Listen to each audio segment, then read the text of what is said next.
Manu a 43 ans. Après une très brillante carrière dans l'enseignement en histoire, il a décidé, malgré l'insistance de ses pairs, de quitter le professorat pour se jeter à corps perdu dans une fulgurante carrière d'acteur. Aujourd'hui, malgré son emploi du temps surbooké, ce pédagogue né ne parvient pas à oublier sa passion première, l'histoire. Et c'est pourquoi, sur chacun de ses nombreux tournages, entre deux prises, il prend 5 minutes de son temps, bénévolement, pour venir en aide aux élèves en difficulté, aux élèves les plus faibles. Et aujourd'hui, le plus faible, c'est toi. Aujourd'hui, la décolonisation, partie 1. Quelles sont les causes de la décolonisation ? Changement technique, pause de 5 minutes, tout le monde sur le plateau dans 5 minutes. La décolonisation. Bon. Je suis un petit peu ailleurs là. Je suis sur un tournage, un film, un petit film d'auteur. Bon. Alors on n'a pas travaillé. On s'est dit qu'on aurait bien le temps après, plus tard. Et maintenant on regrette. Devant ton prof ou ta copie, je te vois déjà. Oh merde, c'est quoi la décolonisation? Je suppose que tu paniques, sinon tu serais pas là. Bon, c'est pas grave, Manu va tout expliquer. Introduction. Avant toute chose, définition. La décolonisation, c'est l'évolution qui permet à un peuple d'accéder à l'indépendance en se libérant de la soumission imposée jusqu'alors par un État étranger.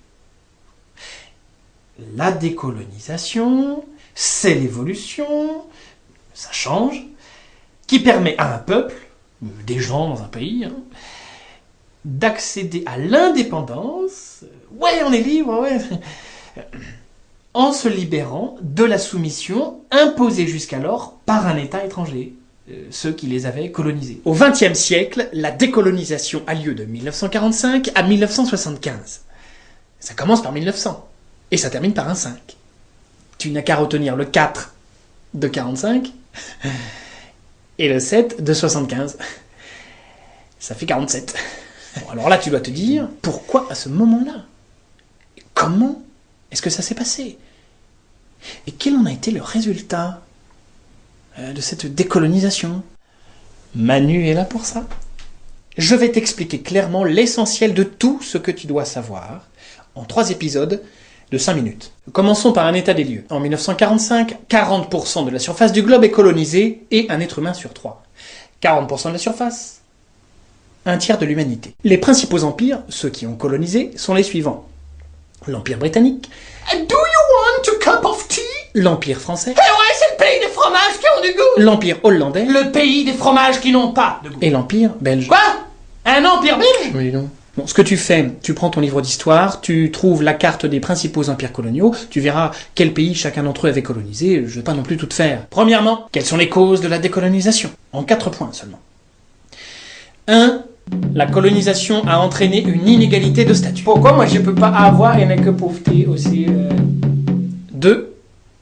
Apparition de mouvements nationalistes. Oh, papa, on se barre d'ici, vous êtes chez nous! 3. La perte de prestige des métropoles. What you do is totally, mais alors totally intolerable, very bad. Et 4. La pression internationale. Très forbidden, d'accord avec Ami John. Donc, tout d'abord, la colonisation a entraîné une inégalité de statut. Eh oui, inégalité entre les peuples colonisés, les indigènes, mais ceux qui sont chez eux. Les braves types très bronzés qui se font une joie de porter des valises très très lourdes.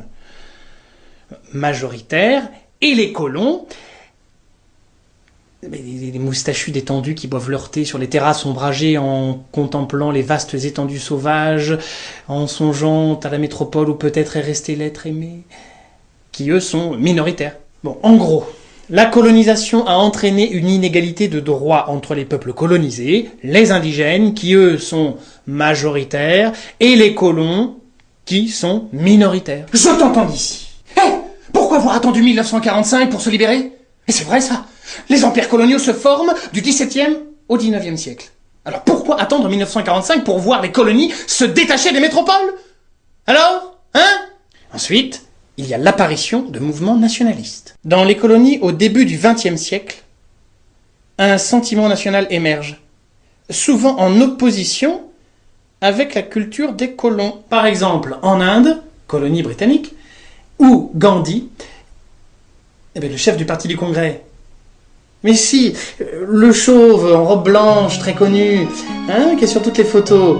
Eh bien lui, après avoir fait ses études à Londres, il revendique et défend la culture indienne contre la culture des Anglais présents en Inde. C'est une prise de conscience de l'importance de la richesse de la culture indienne. Ho Chi Minh, le chef du parti communiste en Indochine. Eh bien lui, après avoir fait ses études à Paris, il s'oppose à la colonisation française et donc aux Français présents en Indochine. Sans compter que les colons et leur métropole traversent une mauvaise passe au milieu du siècle, disons entre 1939 et 1945, si tu vois ce que je veux dire. Pour continuer, la perte de prestige des métropoles. En 1940, la France, la Hollande et la Belgique sont battues par les armées allemandes. Et l'Angleterre a bien besoin de ses colonies pour résister. Rencarde-toi et lis au moins le discours de Brazzaville, 1944, dans lequel le général de Gaulle annonce que les colonies françaises auront plus d'autonomie et de liberté après la guerre. Il faut dire qu'il nous avait bien aidés à nous débarrasser de l'occupation allemande. Tintin, en 1945, il porte ses valises. Allez, viens, mon vieux Milou. Puisque c'est comme ça, allons au Tibet. Là-bas, il y aura des porteurs. Et enfin, la pression internationale. Donc en 1945, deux superpuissances se partagent le monde, l'URSS et les États-Unis d'Amérique. Or, ces deux puissances sont fortement anticolonialistes. Oh, yeah. L'URSS est la main sur le cœur, ou sur la poche revolver, c'est selon, anti-impérialiste. Et les États-Unis d'Amérique, eux, défendent le droit des peuples à disposer d'eux-mêmes. C'est rigolo, quand on y pense. Oh yeah. Dans les faits, Moscou et Washington sont les deux capitales de deux zones d'influence concurrentes, l'Est et l'Ouest. De plus, l'ONU encourage ce mouvement de décolonisation. Rencarde-toi sur la charte de San Francisco et la charte de l'Atlantique. Alors là, tu dois te dire, mais comment cela s'est-il passé? Quelles ont été les modalités de la décolonisation? Et quelles en sont les conséquences? C'est ce que nous verrons dans les deux prochains épisodes. Grand 2. Le lapin est attendu sur le plateau, prêt à tourner dans 5 minutes. Ouais, là, il va falloir que je te laisse. On se revoit à la prochaine pause, je trouverai un petit temps pour... Ça me semble important de revoir ça avec toi. Des petites lacunes, quand même. Allez. Oh yeah.